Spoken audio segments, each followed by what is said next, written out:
Hello, Year 3. It's the 14th of January. It's Thursday. We are reading Chapter 7 of Monster Slayer. Quick recap.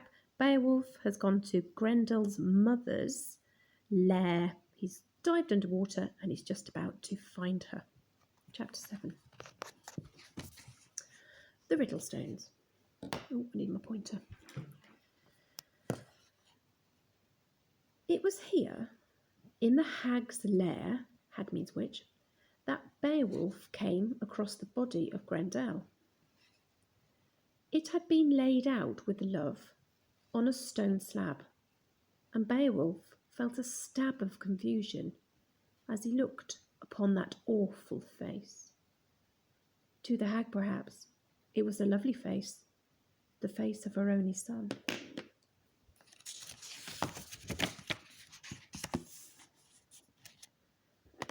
But Beowulf could not afford to feel sorry for her. How many other people could she kill? And what other monsters would she send to the face of the earth if he let her live? It was his purpose to slay her, kill her. Beowulf found the first of the 3 huge stones that blocked the way to the hag's lair. Lair means den. It was so huge he did not even attempt to move it. Instead, he studied the stone and remembered what the old king had told him. How can a clever man make a stone move of its own accord? Beowulf wondered out loud. As soon as he spoke, the stone began to change. Where its centre had been smooth, now 2 thin lines appeared. They grew wider, and as Beowulf gazed, a pair of lips grew on the surface of the stones. I am the first of the Riddlestones, it said. Answer my riddle, and I will move aside. There was a moment's silence, and then the stone spoke again. Oh, I can tell he's speaking because he's got a 66 and a 9. They're not called that. They're called inverted commas. I can see inverted commas. This is the stone speaking, and it's saying something strange to Beowulf.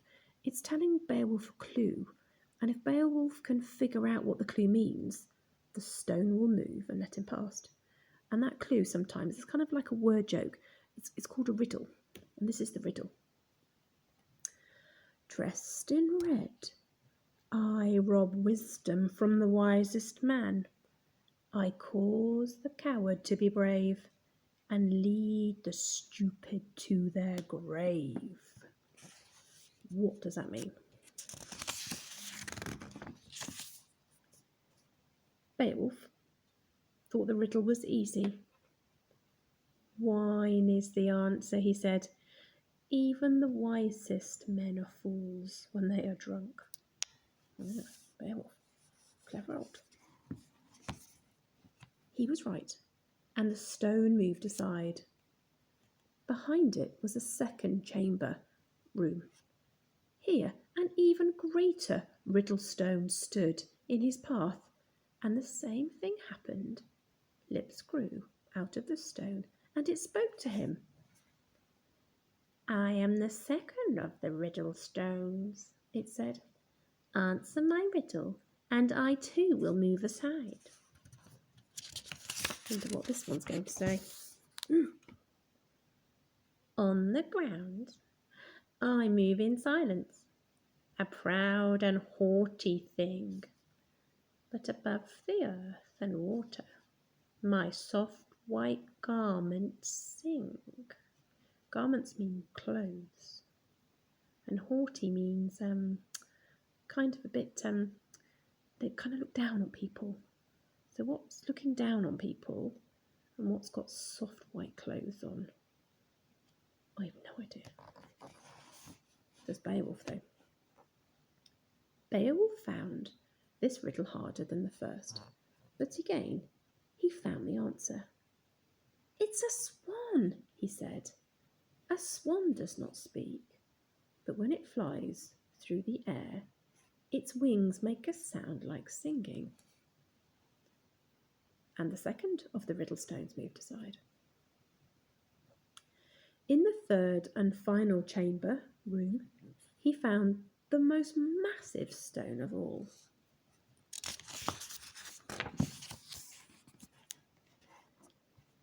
Beowulf did not know it, but in the world above him, night had fallen. The darker it grew, the more powerful the hag became. She was moving about now, vast and wolf-like beyond the final stone. It too spoke to Beowulf. "I am the third riddle stone. Answer my riddle, and you will find the hag who haunts the human mind." Beowulf listened as the lips in the stone sneered at him.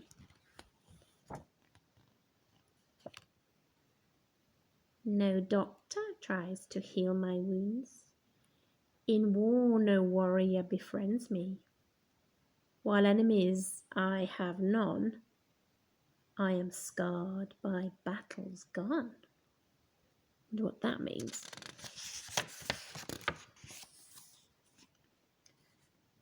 Because he was a warrior, Beowulf found this riddle the simplest of all. "In war, no warrior befriends a shield," he said. "So shield is the answer." Again he was right, and the final stone rolled aside.